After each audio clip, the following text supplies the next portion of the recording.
Орта жастағы колледж оқытушысы жеке өмірінен еш жолы болмай жүреді. Бірақ та бір күні ол жаңадан келген студентті көріп, ғашық болып қалады да. Оның назарын өзіне аудару үшін барлығын жасайды. Сәлем достар. Бүгін біз сендерге өте керемет түсірілген «Элегия» деп аталатын драмалық фильмге шолу дайындадық. Могу я как-нибудь пригласить вас в театр? Да. Теледидарға берген интервьюында профессор әрі жазушы Дэвид Кепш Америкада Бруйтаннан басқа бір колония болғанын айтып жатты. Мұнда барлығында белгілі еркіндік болған, олар бірге ішкен шеккен, және жергілікті үндістермен қосылып білгенін жасаған. Олардың шабыттандырушысы Томас Мартан деген кісі болыпты. Олар Бруйтанмен бірігіп барлығы тоқтатылып өмірлері мүлде басқа ағынға бұрылыпты. Дэвидтің ойынша британдық ұстанымдар 20 ғасырдың 60 жылдарға дейін барлығын сексуалды бақыттан айырған көрінеді.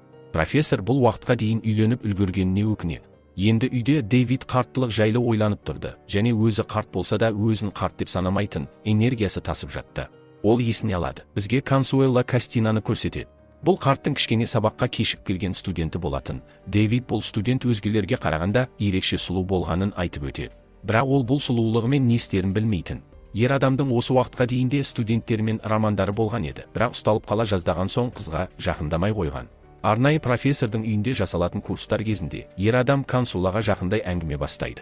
Олардың әңгімелері жарасып, лезде сенге өтіп кетеді. Дэвид қызға жақындау қиын екенін айтады. Қыздың әкесі кубалық екен, бұл әкесінен алған қасиет екен. Профессор Гояның киінген маха атты картинасын көрсетеді және ұқсайтынын айтады. Қысқасы, Дэвид қызды қалағандықтан айналдырып өтірік соғады. Қыздың театр ұнататынын біліп, ер адам оны театрға шақырады. Қыз келіседі. Ойын кезінде Жорж атты досымен Дэвид Консуэлаға деген сезіммен және қызды не болса да қолына түсіргісі келетінімен бөліседі. Жорж досына романтикалық қарым-қатынаспен құмарлықты ажыратып алуға кеңес береді. Ер адамда қатынасқа арналған төсектес бар еді. Ол бұрынғы студенті Карлейн болатын. Ол әйелдің басын 20 жыл алдын айналдырып алған және әлі күнге дейін пайдаланып келеді. Ол енді жұмысы бар, тәуелсіз әйел болатын. Түнгі 2-де ер адамға қоңырау соғады. Ол тұтқаны көтермейді. Себебі бұл есейіп кеткен, Дэвидті жек көретін ұлы екенін білетін. Дэвид әйелімен ұлы Кенниді тастап кеткелі біраз болған. Соған қарамастан Кенни талантты және құрметті дәрігер еді. Карлейн театрға билеттерді тауып алады. Ер адам қойылымға Жоржбен баратынын айтып алдай салады. Театрда әйтеуір бірдеңе көрсетіп жатты. Консуэлаға бұл ұнады. Қойылымнан кейін ер адам қызды 1-2 бокал көтеруге шақырады. Қыз жұрт алдында танымал кісімен отыруға ұялам дейді. Ер адам өзін танымал деп санамайтын, бірақ ол басқалардың назарын қаламаса, үйіне баруларына болатынын айтып қалады. Студент біраз ойланып келіседі.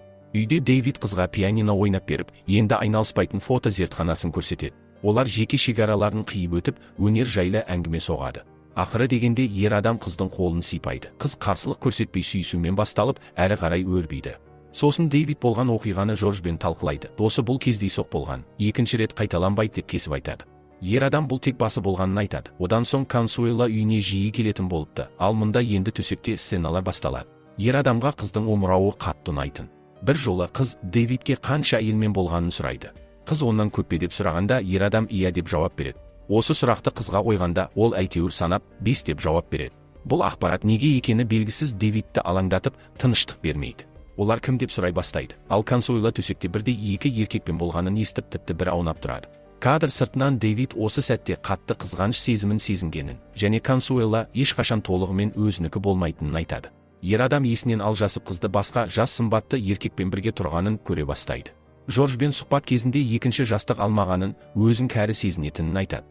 Жорж Консуэланы тастауға шақырады, бірақ бұл ер адамдың қолынан келмейді. Тастаудың орнына қызды әлем бойынша саяхатқа шақырады. Бір күні қыз бауырымен кездесуі барын айтады. Ер адам қызға сенбей, тағы өзге біреумен елестетеді. Шыдай алмай қыздың бауырымен кездесетін жерге барады. Мұнда ол жас бір жігітпен билеп жатты. Қыз ер адамды көріп ашуланады. Бұл олардың бірінші ұрысы болатын. Осыдан кейін Дэвид қыз тастап кетеді деп ойлайды. Тіпті кездесулердің бірінде морально дайындалады. Бірақ әңгіме жайменен төсекке ауысып кетеді. Кенет ер адамдың үйіне Карлейн келіп қалады. Ол ештеңе байқамайды. Ер адамда ашып ештеңе айтпайды. Ал қатынастан кейін әйел душқа кетіп, мұнда Консуэланың тампонын тауып алады және түсіндіруін сұрайды. Дэвид барлығын Жоржға аудара салады. Айтуынша досы әйелінен жасырып, мұнда көңілдестерін әкеліп жүр екен. Әйел бірінші сенбейді, сосын сенген сияқты болады. Романтикалық серуен кезінде Консуэланы тоқтамай суретке түсіріп жатты. Олар бірге Жоржға келеді, бірақ ол жас қызбен сүйісіп отырған еді. Жұп байқалмай кетіп қалады. Консуэла жолда әйелінің көзіне шөп салу жиіркенішті екенін айтады. Бірақ ер адам бұл іске көз жұма қарайды, ал қыздың жұрт үшін неке қасиетті болатын. Жылдық қарым-қатынастан кейін қыз оны университет бітіруіне орай ұйымдастырылған кешке шақырады. Мұнда ата-анасымен таныстырмақ екен. Ер адам келуге уәде береді, бірақ іштей қорқып тұрды. Ақыры кеш кезінде асыға күткен Консуэлаға көлігі бұзылып келе алмайтынын айтады. Қыз алдап жатқанын сезіп тұтқаны қояды. Бір уақытта ер адамға ұлы Кенни келеді, оның да әйелінен басқа көңілдесі бар екен. Бұл жайлы әкесіне айтып береді. Кенни балалары мен әйелін жақсы көреді, және жаңа әйелмен қарым-қатынасында бұза алмайды. Себебі ол нағыз армандағы әйел еді. Ер адам бұл жайлы әйеліне айтпауға шақырады. Алайда ол ендігі бәрін айтып тастаған. Әкесі қолға түстің деген сияқты бірдеңе айтады. Кенни кеңес сұрап бекер келдім деп өкініп жатқанда, ер адам әйелін тастауға кеңес береді. Бірақ ол әкесі сияқты балалар мен әйелін тастаудан бас тартады. Солайша Консуэла бұл жолы хабарсыз кетіп, ер адамды қинайды. Жорж досының көңілін аулап, Нью-Йоркқа жұрт алдына сөз сөйлеуге шақырады. Жұмыс жасау идеясы Дэвидке ұнамайды, бірақ досы үшін амалсыз келіседі. Жұрт алдында ер адам досын тым қатты мақтап жібереді. Қобалжыған Жорж жұрт алдында өзін жайсыз сезініп құлайды. Осыдан Жорж үйде жатып қалды, енді оған көңіл бөліп қарау керек еді. Инсульттен кейін Жоржды көруге келген Дэвидті танымайды, соңынан ол жан тапсырады. Жорждың қазасын пайдаланып, Кэрлейн Дэвидпен қайта жақындаспақ болды. Олар қайта қосылады. Содан кейін әйел тауып алған тампон, ол сүйген қызға тиесілі болғанын білген екен. Бірақ онымен болашағы жоқ еді. Тіпті олардың кездесуі қателік, олар болмауы керек еді. Әйел олардың жақындап келе жатқан кәріліктің қорқынышымен бөліседі. Ер адам таң қалады, себебі бұл 20 жыл ішіндегі олардың бірінші ашылып сөйлескені болатын. Ер адам Консуэла жайлы естеліктерді, фотосуреттерді алып тастайды. Енді лекцияларда қыздың орнына басқа көрікті қыз отырды. Алайда ер адам сол бір кешке бара салу керек еді деген өкініші бар тұғын. Тағы 2 жыл өтеді. Ер адам іші пысып жалғыз өзі ойын ойнап жатты. Ол Жорж пен Консуэланы жоқтап болған сияқты еді. Бірақ бұл өзін-өзі алдау болатын.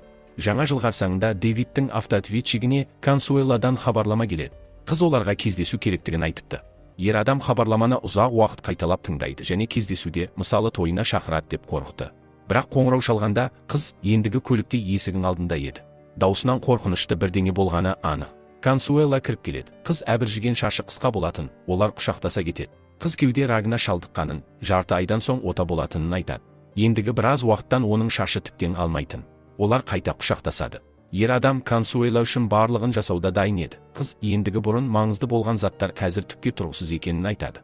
Сосын Дэвид қана өмірінде оның денесін шын сүйе алған екен. Дәрігерлер оны ұсқынсыз етпей тұрып, суретке түсіріп алуды өтінеді. Бірінші маха киімде, сосын маха жалаңаш стилінде түсіріп алады. Қыз түнге қалмай кетіп қалады. Сосын бізді фильм басындағы Дэвид терезеге қарап тұрған жеріне алып келеді. Қарт таксиге отырып ұлына келеді, және Консуэла жақсы қолдарда екенін, операция жарты айдан емес, бүгін екенін айтады. Дэвид қызды қатты уайымдайды. Бұл ұлы екеуін жақындастырады. Кенниде барлығы тұрақты еді. Баяғыша әйелімен тұрып жатты. Ер адам әрі қарай не істеуді ойлайды. Қыз фотоларды ол үшін қалдырды емес пе? Ауыр операциядан соң Дэвид Консуэлаға келеді. Қыз дәрігерлер денесінің бәрін ұсқынсыз етіп тастағанын, және Дэвидсіз өмір сүре алмайтынын, қасында болғанын қалайтынын айтады. Ер адам болса жанында екенін бірнеше рет қайталайды. Біраз уақыт өте біз серуендеп жүрген ер адаммен пен Консуэланы көреміз. Және сол жерде фильм өз соңына жетеді. Достар, фильм туралы не айтасыздар? Пікір қалдырып кетіңіз. Осымен біздің шоу өз соңына жетті. Келесі кездескенше аман сау болайық.